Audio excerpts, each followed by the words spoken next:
Hello everyone, दृष्टि के teaching exam YouTube channel में एक बार फिर से आपका स्वागत है। मैं हूं गीतांजलि शुक्ला। जैसा कि आप सभी जानते हैं, हम यहाँ यूजीसी नेट के पीवाईक्यू सेशंस पर चर्चा कर रहे हैं। यानी विगत वर्षों में यूजीसी नेट के एग्जाम में भूगोल विषय से कौन से प्रश्न पूछे गए हैं, उन प्रश्नों को फ्रेम करने के पीछे क्या उद्देश्य रहा होगा। बेसिकली प्रश्न जब फ्रेम किए जाते हैं तो ये इंपॉर्टेंट होता है कि किसी यूनिट से जो प्रश्न फ्रेम किया गया है, कैसे उसे फ्रेम किया गया है और आगे क्या संभावना है उस यूनिट से पूछने की, है ना। तो जब प्रश्न फ्रेम करते हैं तो पिछले वर्षों में किसी यूनिट से कितने प्रश्न पूछे गए हैं, उनके क्या फ्रेमिंग की स्टाइल रही है, प्रश्न कैसे पूछे जाते हैं, डीप है या आपको तथ्यात्मक ज़्यादा पढ़ने हैं, क्या आपको प्रयोगात्मक प्रश्न पूछे गए हैं, क्या किसी सेगमेंट से कंसेप्ट पूछा गया है। तो ये सभी जब आप पूरी प्रिपरेशन करते हैं तो ये भी इम्पॉर्टेंट है कि आप पीवाईक्यू को ठीक से पढ़ते हुए चलें, ठीक से उन्हें देखें, ठीक से एनालाइज करें, ताकि आप आने वाली जो एग्जाम्स है या आने वाले जो भी पेपर है उन्हें आसानी से हल कर पाएं। ठीक है, तो पीवाईक्यू को सॉल्व करने के पीछे का उद्देश्य भी यही है कि प्रीवियस ईयर में जो प्रश्न पूछे गए हैं उन प्रश्नों के माध्यम से आप अपनी स्ट्रेटजी ज्यादा बेहतर कर पाएं और एग्जाम को आसानी से हल कर पाएं, उसे डील कर पाएं। ठीक है, क्रैक कर लें। इससे पहले भी हमने चर्चा की है कि हम जो यूजीसी नेट का ये पीवाईक्यू सेशन रख रहे हैं वो सेगमेंट वाइज रखेंगे, यानी एक पर्टिकुलर सेगमेंट पर पूछे गए जितने भी प्रश्न हैं पहले हम उन्हें देखेंगे, फिर उसके बाद हम दूसरे सेगमेंट पे आएंगे। जैसे अभी हम भूआकृति विज्ञान से जुड़े हुए प्रश्नों को देख रहे हैं, फिर आगे हम ऐसे ही जलवायु विज्ञान, समुद्र विज्ञान और फिर अंततः भारत का भूगोल से जुड़े हुए जो भी प्रश्न विगत वर्षों में जैसे भी पूछे गए हैं सभी प्रश्नों को यहाँ हम चर्चा में लाएंगे। ठीक है, चलिए बिना किसी देरी के शुरू करते हैं। हमारे भू आकृति विज्ञान सेगमेंट के भीतर जितने भी प्रश्न पूछे गए हैं उनकी सीरीज में। ठीक है, तो लगभग 2016-17 इसके अलावा यानी हमने 23 से लेकर 16, 17, 15 तक के प्रश्नों को देखा है। यहाँ पर उसी सीरीज में आगे बढ़ते हैं और देखते हैं अन्य प्रश्नों को। पहला प्रश्न है, अत्यधिक वलन के परिणाम स्वरूप होता है। हमारे पास ऑप्शन है, ऑप्शन ए विलोम भ्रंश, ऑप्शन बी भूसन्नति, ऑप्शन सी नैपे निर्माण और ऑप्शन डी विखंडित ब्लॉक। ठीक है, यह प्रश्न जून 2015 के एग्जाम में पूछा गया था, यानी एनटीए द्वारा जो यूजीसी नेट का एग्जाम कराया गया था वर्ष 2015 में, जून वाला सेशन, उसमें ये प्रश्न पूछा। प्रश्न देखिए, ध्यान से पढ़िए, क्या है, अत्यधिक वलन के परिणाम स्वरूप क्या बनता है। 4 ऑप्शन आपके सामने दिए हैं। जब हमने पृथ्वी के संचलन के बारे में पढ़ा, भू संचलन के बारे में पढ़ा, उसी समय हमने मूवमेंट भी देखा कि कैसे अर्थ का मूवमेंट होता है। अर्थ के मूवमेंट में हमने देखा कि 2 कारण जिम्मेदार हैं, एक तो अंतर्जात बल और दूसरा बहिर्जात बल। जब हमने अंतर्जात बल को डिटेल से पढ़ा था तो हमने उसमें यह भी देखा था कि किस प्रकार से अंतर्जात बल कार्य करते हैं, जिनमें जो महादेश जनक संचलन है। ठीक है, उसके बाद हम आगे बढ़ते हुए गए थे और देखा कि पर्वत निर्माणकारी संचलन या पर्वत निर्माणकारी बलन भी काम करता है, बल भी काम करता है।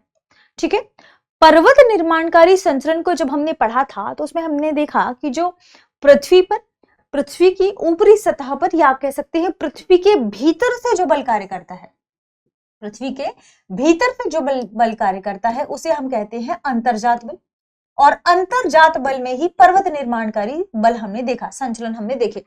पर्वत निर्माणकारी संचलन में हमने डिटेल से पढ़ा था 2 बलों को, एक तो तनाव मूलक बल और दूसरा संपीड़न बल। तनाव मूलक बल के माध्यम से 2 चट्टानें या कोई चट्टान टूटकर एक दूसरे के विपरीत दिशा में जा रही थी, जिसके माध्यम से दरार, क्रैक, चटकने आदि बन रही थी। ठीक है, फिर हमने ये भी देखा कि एक संपीड़नात्मक बल कार्य करता है, और संपीड़नात्मक बल में हमने पढ़ा था कि मान लीजिए कोई खंड है या कह सकते हैं कोई चट्टान है, इस चट्टान में जब इस ओर से और इस ओर से, यानी इस चट्टान की दोनों ओर से संपीड़न कार्य करता है, संपीड़न बल कार्य करता है, तब क्या होता है, ये चट्टानें यानी एक ही दिशा में, इस दिशा में और इस दिशा में, ठीक है, एक ही चट्टान में आमने सामने दोनों छोरों से जब संपीड़न बल कार्य करे तो ये चट्टान क्या होती है, कुछ इस तरीके से वलित हो जाती है।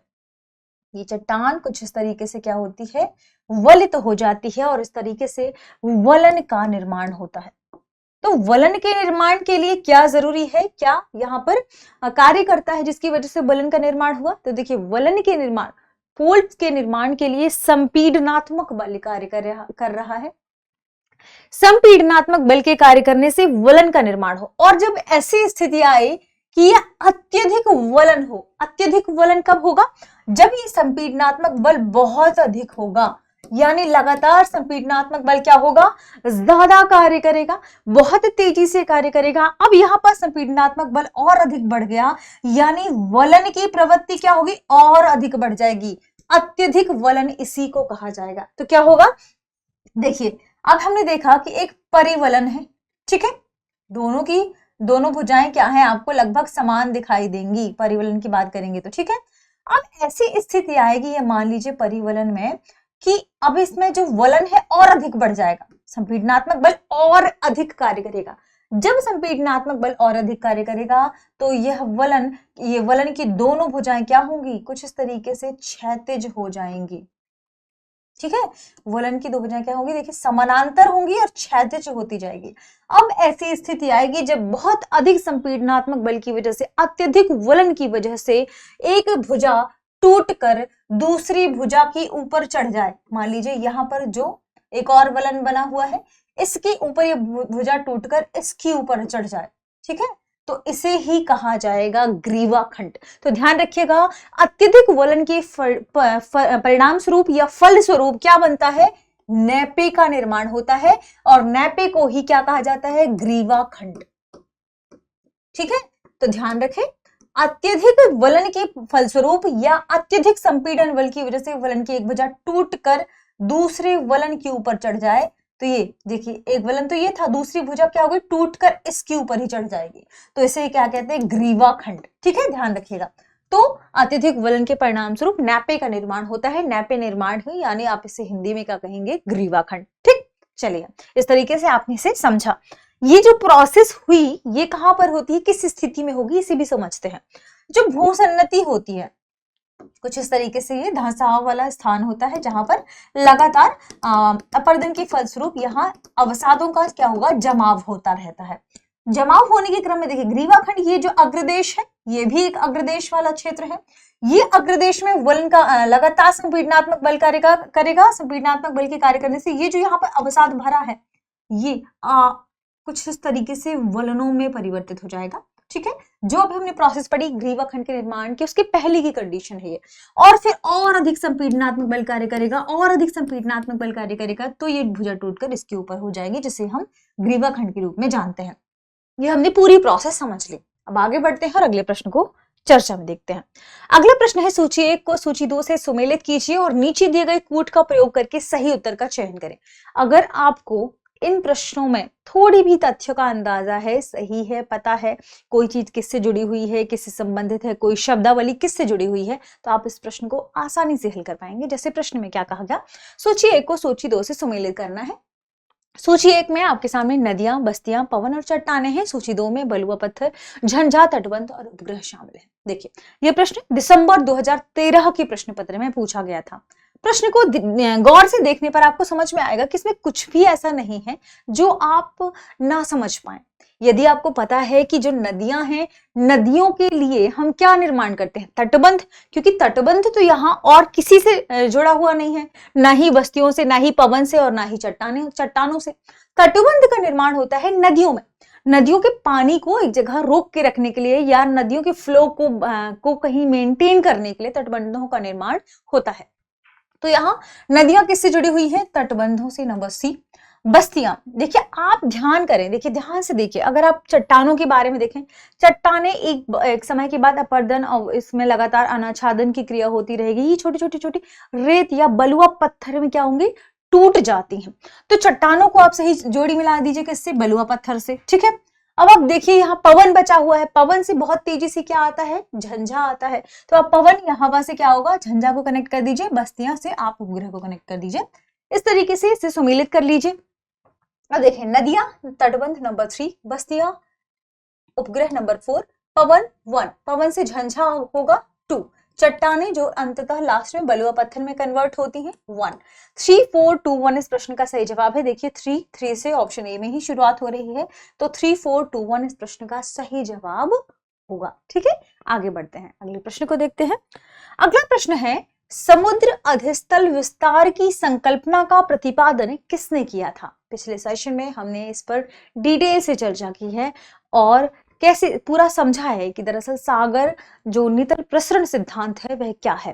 तो इसे सागर नितल प्रसरण सिद्धांत को समुद्र अधस्थल विस्तार के रूप में भी जाना जाता है। समुद्र के अधस्थल में होने वाला विस्तार सागर नितल प्रसरण सिद्धांत, उसमें प्रसरण यानी विस्तार के ही लिए शब्द इस्तेमाल किया गया है। ठीक है, ऑप्शन देखिए, ऑप्शन ए है डब्ल्यू.जे. मॉर्गन, ऑप्शन बी है टी.जे. विल्सन, ऑप्शन सी है ली पेचॉन और ऑप्शन डी है हैरी हेस। यह प्रश्न जून 2015 वाले प्रश्न पत्र में पूछा गया था। जब हमने सागर नितल प्रसरण सिद्धांत के बारे में पढ़ा था तो हमने उस पर डिटेल से चर्चा की कि कैसे सागर नितल प्रसरण सिद्धांत के बारे में हैरी हेस ने सबसे पहले चर्चा की, या आप कह सकते हैं कि हैरी हेस वो व्यक्ति हैं जिन्होंने एक सिस्टमैटिक अप्रोच के तहत सागर नितल प्रसरण सिद्धांत के बारे में व्याख्या की। सन 1961-62 के आसपास यह हैरी हेस ने किया था। ठीक है, तो नाम ध्यान रखना है आपको, हैरी हेस 1961 to 62। अगर इस सागर नितल प्रसरण सिद्धांत के बारे में आपको डिटेल से जानना है तो आप दृष्टि टीचिंग एग्जाम यूट्यूब चैनल पर विजिट करिए और आप वहां पर आप डालिए सागर नितल प्रसरण सिद्धांत, आपको डिटेल से डिस्कशन उस पर मिल जाएगा। वहां पर और भी तथ्य आपको जानने मिलेंगे, पूरा सिद्धांत भी आप यहाँ पर समझ लेंगे। जब हम बात करते हैं समुद्र अधस्थल विस्तार की संकल्पना के बारे में कि यह क्या है, तो हैरी हेस ने इस संकल्पना को दिया और उन्होंने इस संकल्पना के तहत जो महासागर है, महासागर, इन महासागर में उत्पन्न होने वाले जो कटक हैं, कटकों का निर्माण है, मान लीजिए महासागर है, ठीक है, इस महासागर में जो कटकों का निर्माण होता है, पूरी एक सीरीज चलती है। जैसे आपने अटलांटिक महासागर के आसपास देखा होगा, कटकों का विस्तार हुआ है, तो कटकों के निर्माण के लिए जो वजह मौजूद है वह है अधस्थल सिद्धांत का, किसका? सागरों का प्रसरण सिद्धांत। इसमें हैरी हेस महोदय ने बताया कि जो महासागर विद्यमान है हमारी पूरी पृथ्वी के पास या हमारी महाद्वीप के आसपास जो महासागर हैं, इन महासागरों में कटकों का निर्माण होता है और इन कटकों के मध्य जो पृथ्वी के आंतरिक हिस्से से लावा है वह ज्वालामुखी के माध्यम से आता है। इन कटकों में जो दरारें हैं, इन कटकों की वजह से जो दरारें हुई हैं, इन दरारों को भरने के लिए ज्वालामुखी का जो लावा है वह कार्य करता है। तो इस दरार को भरने के लिए आंतरिक हिस्से से क्या आ रहा है? ज्वालामुखी प्रक्रिया के तहत लावा आ रहा है और लावा जैसे ही इस प्लेस को भरेगा, तो इस प्लेस को, इस दरार को लावा भरेगा तो ये इस पूरे स्थल पर जो सागर का जो हिस्सा है इसमें क्या होगा? प्रसार होगा, यह फैलेगा। और इसी के लिए उन्होंने क्या दिया? सागर नितल प्रसरण सिद्धांत दिया। तो ध्यान रखिएगा, सागर के तलों में या सागर के इस हिस्से में कटकों के बीचों बीच जो दरार है, उस दरार को भरने के लिए ज्वालामुखी की प्रक्रिया के माध्यम से जो लावा आता है वह लावा उस दरार को भरता है, जिसकी वजह से सागर के नितल में, आप कह सकते हैं सागर के तल में प्रसार देखने को मिलता है और इसे ही सागर नितल प्रसरण सिद्धांत के रूप में जाना जाता है। ठीक है, ध्यान रखिएगा।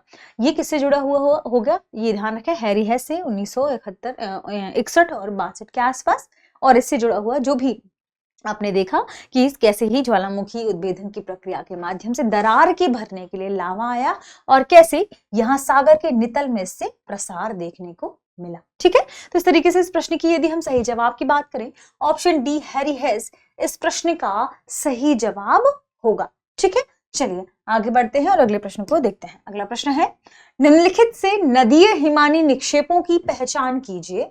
देखिए ध्यान क्या रखना है, प्रश्न में क्या पूछा गया है? निम्नलिखित में से नदीय हिमानी निक्षेप, यानी जो हिमानी बर्फ का पूरा एक गुच्छा आप कह सकते हैं या हिमनद, वो जब आगे की ओर बढ़ता है तो आगे की ओर बढ़ने के क्रम में अपने साथ कितने सारे अवसादों और पदार्थों को लेके आता है और उन अवसादों पदार्थों को एक स्थान पर निक्षेपित करता है, छोड़ता है, उसके माध्यम से किस चीज का निर्माण होता है, वो इस प्रश्न में पूछा गया है। ये प्रश्न भी दिसंबर 2013 के प्रश्न पत्र से पूछा गया। ठीक है, ऑप्शन है ए, ऑप्शन है हिमानी धौत मैदान, ऑप्शन बी है बाढ़कृत मैदान, ऑप्शन सी है पेनी प्लेन और ऑप्शन डी है पेन प्लेन। देखिए पेनी प्लेन और पेन प्लेन को आप यहाँ से तो हटा ही दें, क्योंकि ये दोनों अवधारणाएं समतल मैदान के संबंध में है, डेविस और हमने देखा क्रिक में। ठीक है, अगर हम बात करें हिमानी निक्षेपों के बारे में, देखिए हिमानी निक्षेपों के माध्यम से हिमानी धौत मैदान का निर्माण होता है। क्यों? क्योंकि यदि हम बाढ़कृत मैदान की बात करें, बाढ़कृत मैदान का निर्माण कहाँ होगा? जहां नदियां होंगी। तो नदियों के बाढ़ वाले स्थान से जो मैदान, जो समतल मैदान निर्मित होगा, उसे ही क्या कहेंगे हम? बाढ़कृत मैदान कहेंगे। तो ध्यान रखिएगा, बाढ़ मैदान के लिए क्या?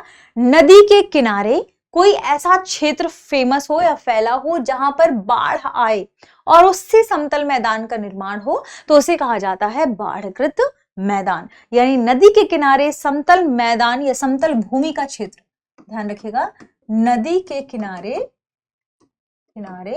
समतल भूमि का क्षेत्र होता है ये, समतल भूमि का क्षेत्र, जहां नदी, मान लीजिए ये समतल भूमि का क्षेत्र है, लेकिन जैसे ही नदी में जल की मात्रा बढ़ गई, नदी की बाढ़ आई, तो इस समतल भूमि में क्या होगा? पानी भर जाता है। ठीक है, ध्यान रखिएगा, पानी भर जाता है और नदी के बहाव के माध्यम से जो अवसाद लाए जाते हैं, जो भी पदार्थ लाया जाता है, वो इस मैदान में क्या होगा? निक्षेपित हो जाएगा।